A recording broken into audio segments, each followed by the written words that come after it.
Philemon. Yeah. Philemon, yeah. Hey everybody, it's Matt. This is the 10-Minute Bible Hour podcast, and I tell you what, I have been enjoying sporting documentaries lately. And, obviously the big appeal of sports is that two teams meet on the field of metaphorical battle at a scheduled time, and there will be a result, and history will be made, and nobody knows what's going to happen. It's drama in real time.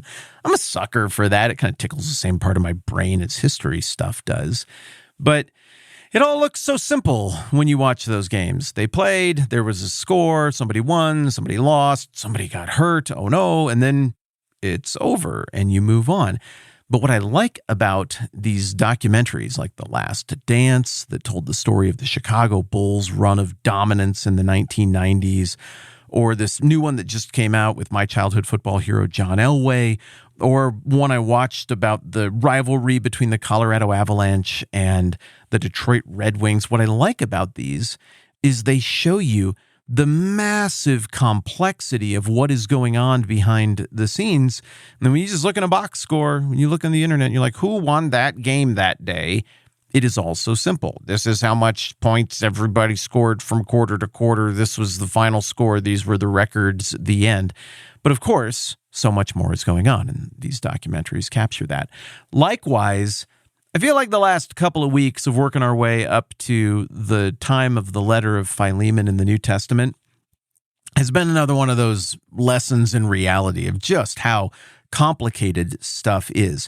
If you were one of the ones who were lucky enough to have a World Civ or a Western Civ class in high school or college, and you think back to the part about basically Alexander the Great up to the New Testament, it is probably kind of a blur because sort of how it gets treated. 333, Alexander the Great whips the Persians, and then a bunch of Greek stuff happens or something in there somewhere, and then Julius Caesar got stabbed in 44 BC. It's like 300 years later, and then there was the Roman Empire after that. And then you got to hurry on because the professor's already behind, and that's it. But what we found, digging into it just a little bit together, is that this is a very complex thing that was going on from the arrival of Alexander to the writing of the book of Philemon. That 400 years saw the map shaken up and rewritten a gajillion times over, and we just focused on one little town, Colossae. We found, depending on how you count it, 6, 7, 8, if you count Pergamemnon, the one we talked about yesterday, flags that flew over just this one little town. Who are these poor people going to be when we encounter them in the New Testament? I mean, these poor Colossians are made of a little bit Hittite, a little bit Sea people, a little bit Phrygians, a little bit Sumerians, a little bit Lydian. They're a little bit Persian. They're a little bit Alexander the Gratian. They're a little bit Seleucid. They're a little bit Ptolemaic. They're a little bit Pergamemnonish, Attalidish. They're a little bit Roman. Heck, they're a little bit Jewish because a whole bunch of Jews got relocated there. I mean, it's just so much more dramatic than the box score is the point. The box score version of this story would be, there is a town called Colossae. It is very, very old. It was sort of its own thing. Then there were Persians, then there were Greeks, then there were Romans, then there was the Christian era, and Paul wrote some letters to them. No, it is way more dynamic than that. So right now, we're doing our best to hold all of that in mind. We're trying to treat this more like an in-depth, behind-the-scenes sports documentary than just a quick glance at a box score. And with all of that in mind, as you'll recall, around 130 BC, the puppet kingdom of Pergamemnon is done. It's lost all of its political power, and their last king reads the writing on the wall, pun not really intended, but also kind of intended. I mean, reads the writing on the wall is always an appropriate thing to ascribe to somebody who's the last king of an empire before it goes away. The last king of Pergamemnon in 130-ish BC reads the writing on the wall and is like, we're not even a real kingdom. We're basically already Roman. We can't keep this thing. I don't want bloodshed. I'm just going to donate my kingdom to Rome.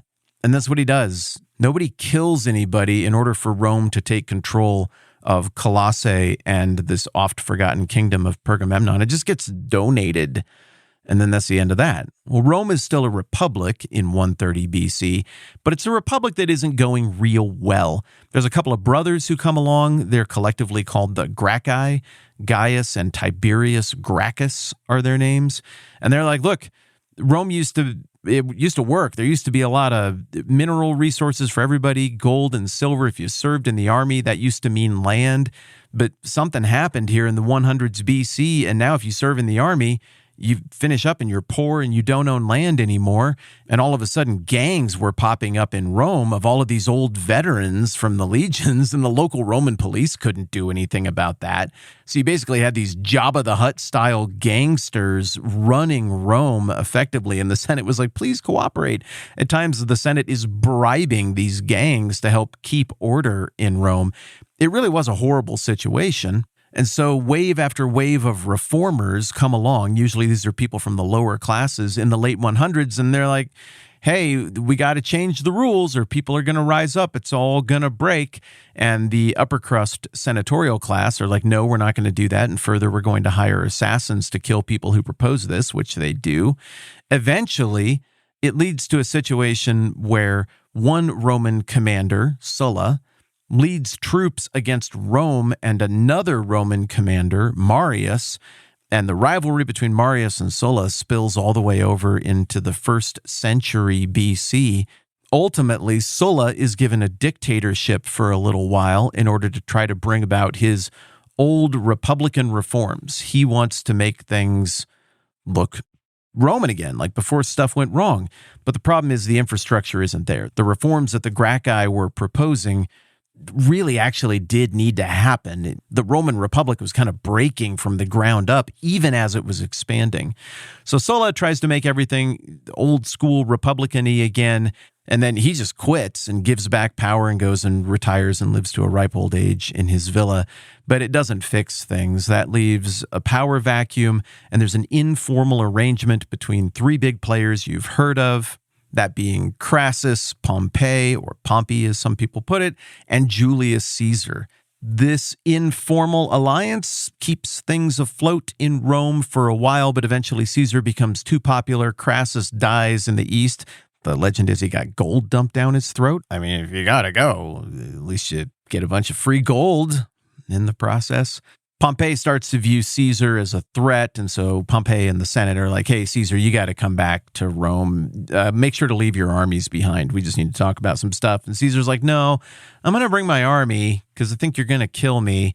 And so then he does that. He crosses the Rubicon with his army, which is a big no-no. And then Pompey and the Senate have to run away. They barely escape Julius Caesar. Julius Caesar ends up being named dictator for life, but that only lasts for about a year. And then in 44 BC, of course, famously, Julius Caesar gets stabbed to death by Marcus Junius Brutus and his buddies. And then we get 2 phases of a civil war after that ultimately ends at the Battle of Actium, where Julius Caesar's godson, Octavian, defeats the forces of Antony and the queen of the old Ptolemaic Empire in Egypt. Her name was Cleopatra. And then Antony and Cleopatra go and commit suicide by cobra. That all happens in 31 and 30 BC. And then in 27 BC, the Senate gives Octavian the title of Augustus. And by giving him this all-encompassing, all-powerful title, that effectively ends the Roman Republic. Those aren't the rules anymore. Now an emperor is going to have supreme power and make decisions about how the things are going to work. If this sounds like the Star Wars prequels, it's supposed to. George Lucas was trying to channel a lot of the late Roman Republic, Julius Caesar, values of the Republic, crushing evil of the empire stuff. He's kind of trying to half tell that story and half tell a story about, I think, the American Empire and the invasion of Iraq and stuff. But there's some Roman undertones there if you happen to catch those along the way. All Star Wars theorizing aside, we have now arrived. This is a big moment for us. With the crowning of Augustus and the establishment of the Roman Empire, you and I have now completed a journey through history, a journey through the multiple flags that flew over Colossae, a journey through the buildup of time to this moment which the Bible describes as the fullness of time. There was something special about this, maybe not because of Augustus, maybe not because of this assassination or that assassination, but somehow the Bible holds out the way history unfolded as God working to orchestrate all of those things, all the stuff we've talked about that seem chaotic, into this moment that isn't chaotic, that was designed and planned all along for Jesus to come into the world, born of a woman, just like it talks about in Galatians 4. So we've earned it. We've done the work to try to understand all of this. Tomorrow is our last day on this 10 flags over Colossae conversation that we're having, or our trying to understand the fullness of time conversation that we're having, that leads us up to the moment in the 60s AD under the reign of the Emperor Nero, where the letter of Philemon is going to be written. Looking forward to rounding that out with you mañana. I'm Matt. This is the 10-Minute Bible Hour podcast. Let's do this again soon.